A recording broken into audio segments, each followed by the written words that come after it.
It's your favorite YouTuber, guys, DSLM Finance, financial educating you guys to freedom for the beginners, by from beginner, every Sunday at 3 p.m. No matter whether you buy a property to rent out or to live in, you have to do this one thing that I'm going to discuss in this video before you enter on your property journey. That's why I brought this video for you guys. It's all about how to calculate your expenses or your rental income when it comes to living in a property or renting it out, respectively. You guys know how much is it going to cost you month to month, or how much are you going to make at the end of the month? These are the questions you guys need to know the answers to. If there's anything I want you guys to take from this video, it's this. You need to be realistic with your numbers with a slight edge of pessimism. You see, if you're too optimistic, then you're basically raising yourself to be disappointed in the future. And if you're too pessimistic, then you're not going to find anything worthwhile buying. If you do this the right way, then you can save yourself a lot of money, guys, and time, because you don't even need to go to viewings. You can just do the maths on a property and see whether it's going to make you a huge amount of money or drastically financially cripple you within the four corners of your room. But before I continue, I need you guys to leave a like down below, subscribe if you haven't already with the notification bell on so that you do not miss more videos like this in the future. Right, so in order to properly answer this question, there's a formula you have to use, and it's very simple, guys. It's your monthly income minus your monthly expenses. That's what gives you how much money you can expect at the end of the month for that property.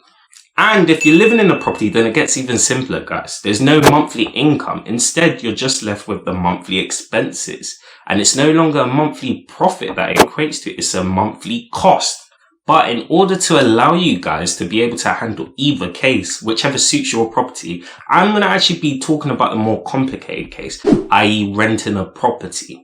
So let's say you're renting out a property, guys. How do you calculate the first parameter? You know, the monthly income. How do you find how much money that property is going to make you month to month? Well, the only real way to gauge how much your property is going to make you in terms of income month to month is to actually look at the past, guys. That's the only way you can really tell. You know, this means looking at properties similar to yours in the same area. Find out what they have previously fetched for, or find out what they're recently fetching for right now as we speak. But I can't stress it enough, guys. These properties need to be similar to your property before you rent it out. Otherwise, what's the point of comparing apples with oranges? Another thing I like to do to help me determine the monthly income for a property is to actually speak to estate agents, speak to letting agents. These are the people that deal with properties in your area on a daily basis. So why aren't you speaking to them? And what I actually do in those cases is, for some letting agents, for a small group, I pretend to be a landlord, guys. So I call them up pretending to be a landlord. For another set of groups, I pretend to be a tenant. And what this does is it gives me both sides of the spectrum so that I can meet somewhere in the middle and find a realistic value for my monthly income on that property. But even in this case, when you're speaking to these experienced people in your property's area, you still need to make sure you tread with caution, guys, because there's incentives for them to make money. So whatever conclusion of a rental income you might come to from speaking to these letting agents and these estate agents, you might want to take off a little bit just as a safety precaution for yourself.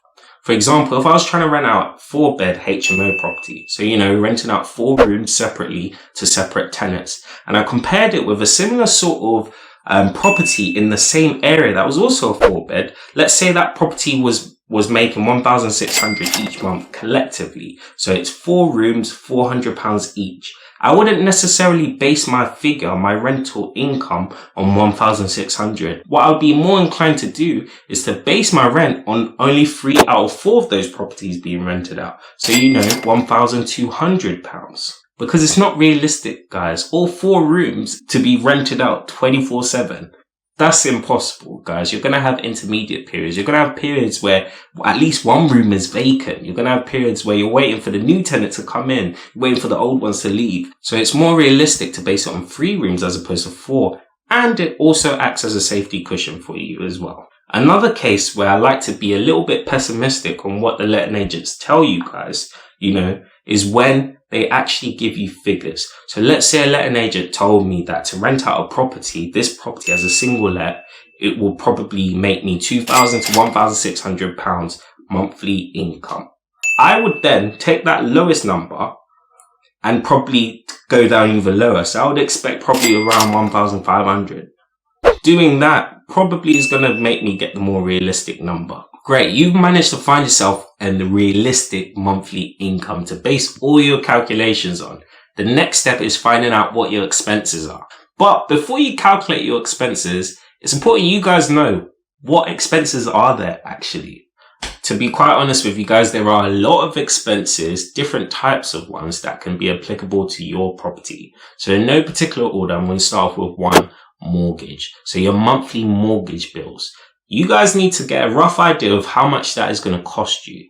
But luckily, we're in 2020 now, guys, we've got wonderful mortgage calculators for us. So I've left a link in the description box below of a mortgage calculator link that you can click on to find out what sort of rough mortgage monthly bills you can expect for a property you're buying. It's very easy to use and quite accurate. For simplicity, in this example, I'm going to base it on an interest-only mortgage loan of 75k across 25 years with a 4% interest, guys. So that basically means I have to pay £250 each month for the mortgage. 2, management fees. Now, this is such an important expense to consider because you need to manage your property properly. This entails getting suitable tenants because you just can't have just any random stranger in your property. You need to get suitable tenants that will look after your property, organizing payments and things along this nature. Now, there are typically 2 ways to manage your property. One is to hire agencies. This tends to be letting agencies who offer this as an additional service to manage your property for you. And they typically charge around 10% of your rental income. So back to that example where I estimated a rental income of £1,500. Then I would expect around £150 to go directly to those management fees. Or the other method, which is method 2, is where you manage your property yourself. But I would say be cautious, guys. Be aware of what you're getting into because it is a lot of hard work.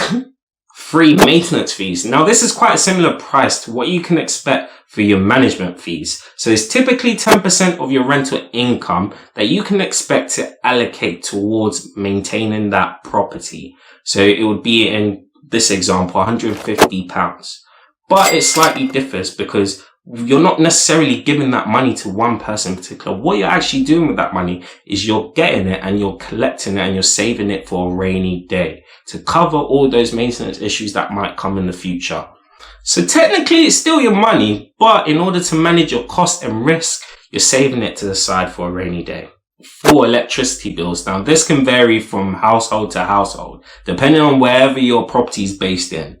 But for a standard household of 3 to 4 people, I would expect a rough estimate of £65 per calendar month, PCM, to cover it. 5, gas bills. Now, this is also similar to electricity bills in both senses, i.e. 1, it depends on your location, and 2, it's also quite a similar amount, so I would expect an additional £65. 6, water and sewage bills. Now, this is also similar to the previous points that I mentioned, so it varies depending on where your property is located, but it's a little bit cheap, I would say. So for me, I like to use £45 per calendar month to roughly cover my water bills.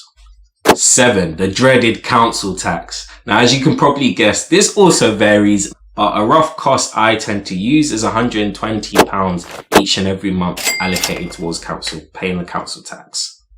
8, insurance. Now, this will cover the integral part of the structure of the property, depending on what type of premium you're getting, but I tend to allocate £25 each and every month towards covering this bill. 9, accountancy fees. Now, this is to pay an accountant to manage your finances month to month. Quite important.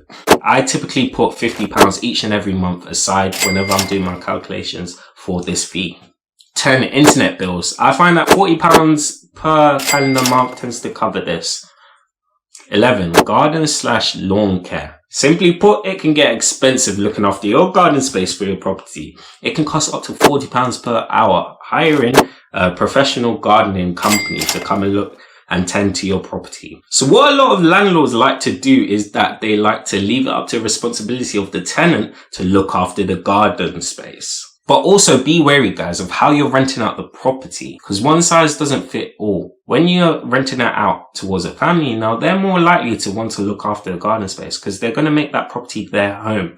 But if it's more like a HMO style to professionals coming back home after a long day's work, do you think that they're going to really be bothered tending to the garden space? No, it's not realistic. So just be cautious of that and establish whose responsibility it is from the get-go.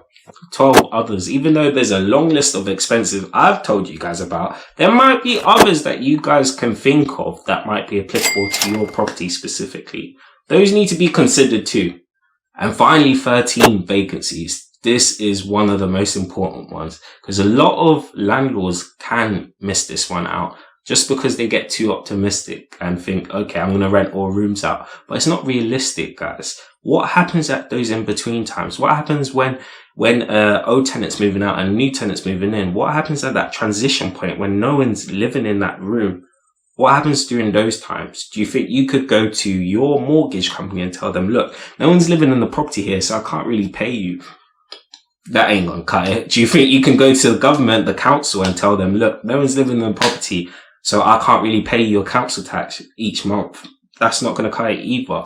So it's important that you consider vacancy. Very important. What I like to base my vacancy on is same as maintenance and the management fees. So typically 10% I allocate. But it's more so similar to the maintenance fee because it's money that you still keep in your pocket. You're just using it only when it comes to it. After you've added up how much it's going to cost you in total these expenses, you can therefore find out what your profit is likely going to be each month for that property. So in this example, it would be 1,500, which was the monthly income, minus 1,100, which is the total amount for the monthly expenses, which gives me £390 each and every month as pure profit. Calculating your monthly income and your monthly expenses this way, with that realistic approach, with a little bit of pessimism, is more likely to give you guys true reflections of what to expect. And also another great point is that some of those expenses I mentioned before might actually disappear for your property. For example, if you're renting out a property as a single-let family home, then you could rent it out as bills not included. So that way it's the tenant's responsibility to pay all the council tax, to pay all of the bills, and so on. Or if you're renting out properties to just uni students or college students, then in certain areas you can avoid paying council tax. So that expense will go as well. These are just two examples of how you can avoid certain expenses. The important part is just recognizing what's applicable to your property. And a little bonus tip for you guys, set up an Excel file to do these calculations for you because you'll find yourself doing them over and over again. So to save yourself time, it might be best to set up that Excel file ASAP. Work smart, not hard. And that's the end of my video, guys. I hope you've enjoyed it. If you have, make sure to leave a like down below if you haven't already. Subscribe with notification bell on. It will really help my channel grow. And follow me on all of my social media platforms in the description box below. It's your favorite YouTuber, guys, DSLM Finance, Financial K. You guys to freedom for the beginners by a former beginner every Sunday at 3 p.m. Above all, have a good day, guys. DS Learning Finance. Whoa.